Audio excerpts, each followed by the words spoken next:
Hi అండి. అందరికీ నమస్తే. Welcome to Subhash journalist. ఈరోజు మనం చర్చించబోయే టాపిక్ ఆవు కథలు నాకు చెప్పొద్దు.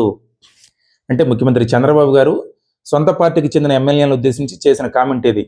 అంటే కొంతమంది ఎమ్మెల్యేలు కట్టు కథలో లేదా సుత్తి కథలో చెబుతూ చంద్రబాబు గారికి గాని, అటు పార్టీ అధిష్టానానికి గాని కళ్ళకి గంతలు కడుతున్నారు. ఈ సుత్తి కథలు చెప్తూ. అలాంటి ఆవు కథలు నాకు చెప్పవద్దు. ప్రతి ఒక్క ఎమ్మెల్యే రిపోర్ట్ నా దగ్గర ఉందని చెప్పి చంద్రబాబు గారు క్లియర్ కట్‌గా చెప్పారు. త్వరలో అసెంబ్లీ బడ్జెట్ సమావేశాలు ప్రారంభమవుతున్నాయి. ఈ క్రమంలో చంద్రబాబు గారు ఏం చేశారు? బీజేపీ ఎమ్మెల్యేలు, జనసేన ఎమ్మెల్యేలు, తెలుగుదేశం ఎమ్మెల్యేలు అంటే ఎన్డీఏ పక్ష ఎమ్మెల్యేలు శాసనసభా పక్ష సమావేశం జరిగింది. ఈ సమావేశంలో చంద్రబాబు గారు 3, 4 కీలకమైన పాయింట్లు చేశారు.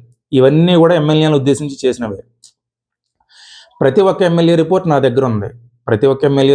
దగ్గర ఉంది. ఎవరు ఏం చేస్తున్నారు, ఎవరి నియోజకవర్గంలో ఏం జరుగుతుందనేది నా దగ్గర రిపోర్ట్ ఉంది. మరీ ముఖ్యంగా ఆయన ఏం చెప్పారు? ఒక 40 మంది ఎమ్మెల్యేలను పిలిపించుకుని మాట్లాడతానని చెప్పారు. 40 మంది ఎమ్మెల్యేలను వ్యక్తిగతంగా పిలిపించుకుని, అంటే దాని అర్థం ఏంటి? ఖచ్చితంగా ఆ 40 మంది ఎమ్మెల్యేల మీద చంద్రబాబు గారు ఆగ్రహంతోనో, అసహనంతోనో, అసంతృప్తితోనో ఉన్నారు. అంటే వాళ్ళ నియోజకవర్గాలు, వాళ్ళ యొక్క పనితీరు ఏమాత్రం సంతృప్తిగా లేదు. తాజాగా నియోజకవర్గాల ర్యాంకింగ్లు అనేది బయటకు వచ్చినాయి.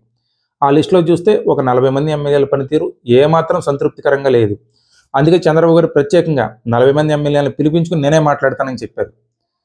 అలాగే అసెంబ్లీలో చాలామంది సరిగ్గా హాజరు కావటం లేదు. అలా కుదరదు. ఉదయం 8:30 గంటల నుంచి 2 గంటల వరకు సెషన్ అంతా కూడా పూర్తిగా అసెంబ్లీలో ఉండాలి.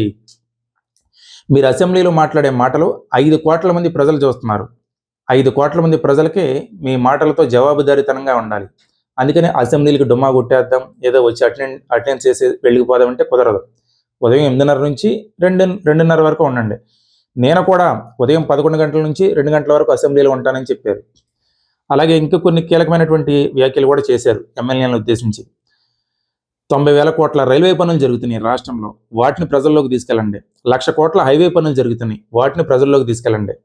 జగన్ పాలనలో కల్తీ నెయ్యి, తిరుమల లడ్డూలో కల్తీ నెయ్యి అంశంతో పాటు జగన్ ముఖ్యమంత్రిగా ఉన్నప్పుడు అంతర్వేదిలో రథం తగలబడిన ఘటన కానీ, రామతీర్థం ఘటన కానీ, ఇవన్నీ చూసుకుంటే ఓవరాల్గా హిందుత్వానికి వ్యతిరేకంగా జగన్ యొక్క పాలన కానీ, జగన్ యొక్క వైసీపీ చర్యలు కానీ ఉన్నాయి. దీన్ని కూడా ప్రజల్లోకి బలంగా తీసుకువెళ్ళాలి అని ఎమ్మెల్యేల సమావేశంలో చంద్రబాబు గారు చెప్పారు.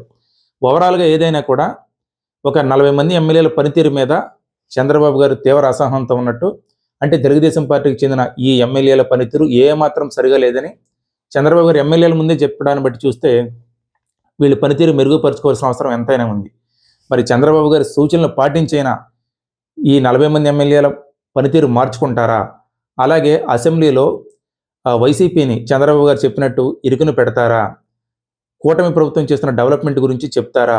అసెంబ్లీ సమావేశాలకు క్రమశిక్షణతో చంద్రబాబు గారు చెప్పిన టైంకి వస్తారా లేదా అన్నది అసెంబ్లీ సమావేశాల్లో మనం చూద్దాం. Thank you. నా వీడియో మీకు నచ్చినట్లయితే ప్రతి ఒక్కరూ లైక్ చేసి మీ అభిప్రాయాన్ని కామెంట్ రూపంలో తెలియచేయండి. నా ఛానల్ సబ్స్క్రైబ్ చేసుకోండి.